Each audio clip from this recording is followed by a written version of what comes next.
Shalom, selamat pagi Bapak Ibu Saudara yang kekasih dalam Yesus Kristus. Selamat berjumpa di pagi indah ini dari Bukit Sion Makale. Seperti biasa, kita akan mendengarkan firman Tuhan dan merenungkannya. Namun sebelum kita membaca, kita meminta pertolongan dalam doa. Kita berdoa. Terima kasih ya Tuhan, untuk segala perkenan-Mu, kasih pemeliharaan-Mu dalam sepanjang kehidupan kami. Kami boleh menikmati kenyamanan dalam beristirahat, dalam pemeliharaan Tuhan. Hingga pagi ini, Tuhan kembali membangunkan kami dengan tubuh yang sehat, kuat, untuk siap menjalani aktivitas kami hari ini. Mengawali aktivitas kami rindu untuk mendengarkan firman-Mu. Kiranya itu menjadi kekuatan untuk menapaki hidup karunia ini. Terima kasih ya Tuhan, bersabdalah, kami siap mendengar. Dalam Kristus Yesus kami berdoa. Amin. Firman Tuhan yang akan kita dengarkan bersama dari Kisah Para Rasul pasal 8 ayat 26 sampai ayat 40. Kisah Para Rasul pasal 8 ayat 26 sampai ayat 40. Firman Tuhan berbunyi demikian. Kemudian berkatalah seorang malaikat Tuhan kepada Filipus, katanya, "Bangunlah dan berangkatlah ke sebelah selatan, menurut jalan yang turun dari Yerusalem ke Gaza. Jalan itu jalan yang sunyi." Lalu berangkatlah Filipus. Adalah seorang Etiopia, seorang sida-sida, pembesar dan kepala perbendaharaan Sri Kandake, ratu negeri Etiopia, yang pergi ke Yerusalem untuk beribadah. Sekarang orang itu sedang dalam perjalanan pulang dan duduk dalam keretanya sambil membaca kitab Nabi Yesaya. Lalu kata Roh kepada Filipus, "Pergilah ke situ dan dekatilah kereta itu." Filipus segera ke situ dan mendengar sida-sida itu sedang membaca kitab Nabi Yesaya. Kata Filipus, "Mengertikah Tuan apa yang Tuan baca itu?" Jawabnya, "Bagaimanakah aku dapat mengerti kalau tidak ada yang membimbing aku?" Lalu ia meminta Filipus naik dan duduk di sampingnya. Nas yang dibacanya itu berbunyi seperti berikut. "Seperti seekor domba ia dibawa ke pembantaian, dan seperti anak domba yang keluh di depan orang yang menggunting bulunya, demikianlah ia tidak membuka mulutnya.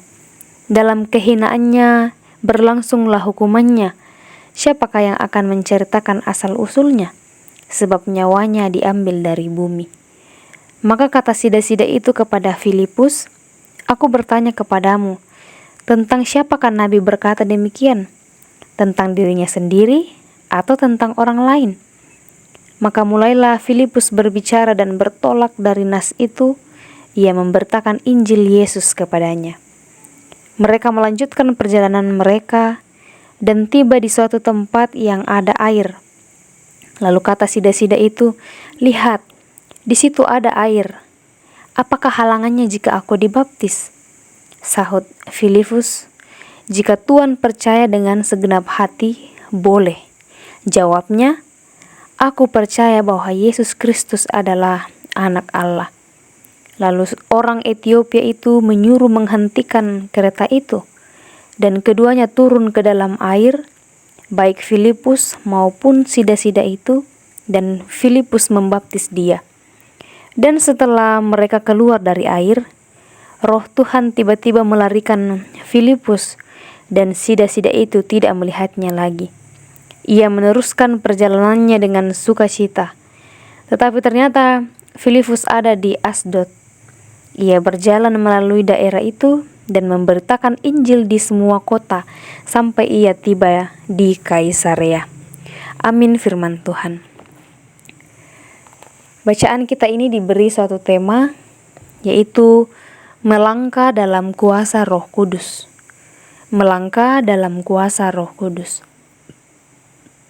Bapak Ibu Saudara, mungkin kita pernah mencoba melakukan sesuatu dalam hidup kita, dan setelah mencobanya gagal atau kita tidak berhasil, akhirnya kita putus asa lalu berhenti.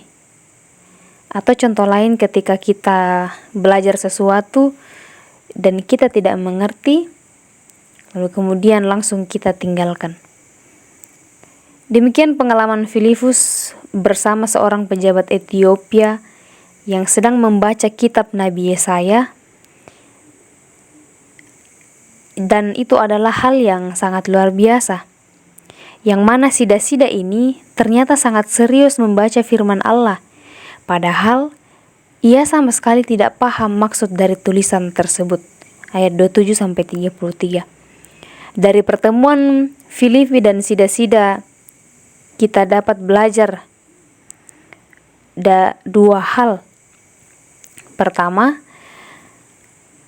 adanya semangat dan ketekunan sida-sida tersebut dalam membaca firman Tuhan, sekaligus tidak dimengerti. Kedua, Filipus yang memiliki kepekaan terhadap suara Roh Kudus, yang pada akhirnya menuntunnya membimbing sida-sida itu untuk bisa memahami firman Tuhan. Pekerjaan Roh Kudus sangat menakjubkan. Nampak dalam pembacaan kita, menuntun sida-sida tersebut untuk tekun membaca firman Tuhan. Dan Tuhan bahkan memakai Filipus untuk menjadi alat di dalam memberitakan dan memperkenalkan Injil Kristus. Hingga pada akhirnya pejabat Ethiopia itu percaya dan mau memberi dirinya untuk dibaptis oleh Filipus.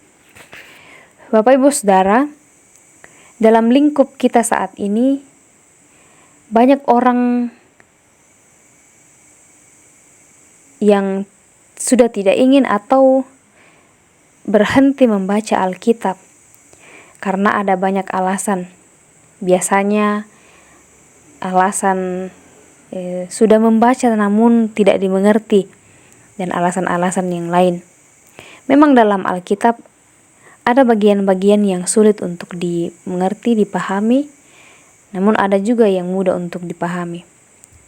Namun sekalipun demikian, perlahan kita akan dituntun oleh Roh Kudus untuk dapat memahaminya.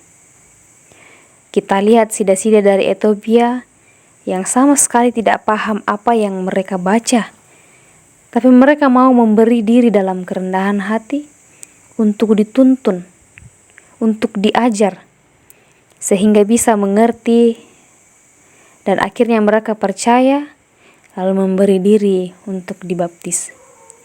Pengakuan yang luar biasa keluar dari mulut sida-sida itu dalam ayatnya yang ke-37. Mereka mengatakan, "Aku percaya bahwa Yesus Kristus adalah Anak Allah." Sungguh pengakuan yang luar biasa. Dan akhirnya bacaan kita ini mau mengingatkan kita bahwa apakah kita juga mau untuk memberi diri, mau untuk diberi pemahaman akan firman Tuhan. Apakah kita mau menanyakan hal-hal yang tidak kita pahami sebagai bukti bahwa kita mau untuk mengerti, kita mau untuk memahami dan memaknai firman Tuhan. Dan tentu ini memerlukan kerendahan hati untuk mengetahui semuanya itu. Karena itu Bapak Ibu Saudara, marilah kita semakin teguh, semakin tekun bersaksi dan membaca firman Tuhan. Kalau sida-sida dari Ethiopia saja sekalipun tidak memahaminya, namun ia tetap berusaha membaca firman. Dan dengan cara Tuhan sendiri, ia menolong untuk memahami firman itu. Demikian halnya dengan kita. Tuhan sendiri akan menolong kita untuk memahami firman-Nya. Oleh kuasa Roh Kudus, kita akan mengerti firman dan kehendak-Nya. Asalkan kita membuka hati kita seperti pejabat Ethiopia yang juga membuka hatinya untuk dituntun diarahkan oleh kuasa Roh Kudus. Tuhan menolong kita. Amin. Kita berdoa. Kami bersyukur untuk firman-Mu yang telah kami dengarkan saat ini ya Tuhan. Kiranya mengambil bahagian dalam diri kami masing-masing, dan kami terus diteguhkan, dikaruniakan ketekunan untuk membaca firman Tuhan, untuk mengerti dan memahami, juga memaknai firman Tuhan melalui tuntunan Roh Kudus. Dan kami pun dimampukan untuk menjadi pelaku-pelaku firman di tengah-tengah dunia ini. Ya Bapa di sorga, berdoa untuk seluruh umat-Mu yang sedang dalam menjalani usia lansia. Terus kami mendoakan, menopang dalam doa. Kami percaya bahwa Tuhan akan senantiasa bersama dengan mereka, meski dalam keadaan lemah karena fisik juga karena umur. Tuhan kiranya meneguhkan iman kepercayaannya, semoga tetap bersandar, tetap mengandalkan Tuhan dalam kehidupannya. Juga bagi saudara-saudara kami yang sedang bergumul karena sakit penyakit, Tuhan kiranya memberkati setiap usaha-usaha yang dilakukan. Sekiranya itu menjadi saluran kesembuhan yang sejati bagi mereka, sehingga di waktu mendatang boleh kembali melangsungkan aktivitas, mengemban tugas pelayanan yang Tuhan telah embankan baginya seperti sedia kala. Berdoa untuk pemerintah kami dari pusat hingga ke pelosok tanah air. Tuhan terus mengaruniakan kesehatan, hikmat dan kebijaksanaan bagi mereka. Semoga bisa memerintah negeri ini dengan baik, dengan tetap mengandalkan Tuhan. Kami berdoa untuk kami semua, masing-masing mengemban tugas dan tanggung jawab kami. Apapun yang menjadi usaha dan pekerjaan, Tuhan tolong kami, karuniakan kami kesehatan yang baik. Semoga kami bisa melakukannya dengan senantiasa mengandalkan Tuhan, dan tak lupa untuk selalu mengucap syukur untuk segala hal yang boleh kami lalui dalam kehidupan kami. Berkati kami hari ini Tuhan dalam melakukan kegiatan kami, aktivitas kami. Sekiranya kami dituntun oleh Roh Kudus, dan kami pun dimampukan untuk melakukannya dengan sebaik-baiknya, dengan berkenan bagi Tuhan dan juga bermanfaat bagi kami. Terima kasih Tuhan, ini yang dapat kami sampaikan, permohonan dan syukur kami. Kami berdoa dalam nama Yesus Kristus, kami datang kepada Bapa di sorga. Amin. Demikianlah perenungan kita di pagi ini. Tuhan senantiasa memberkati kita. Selamat beraktivitas.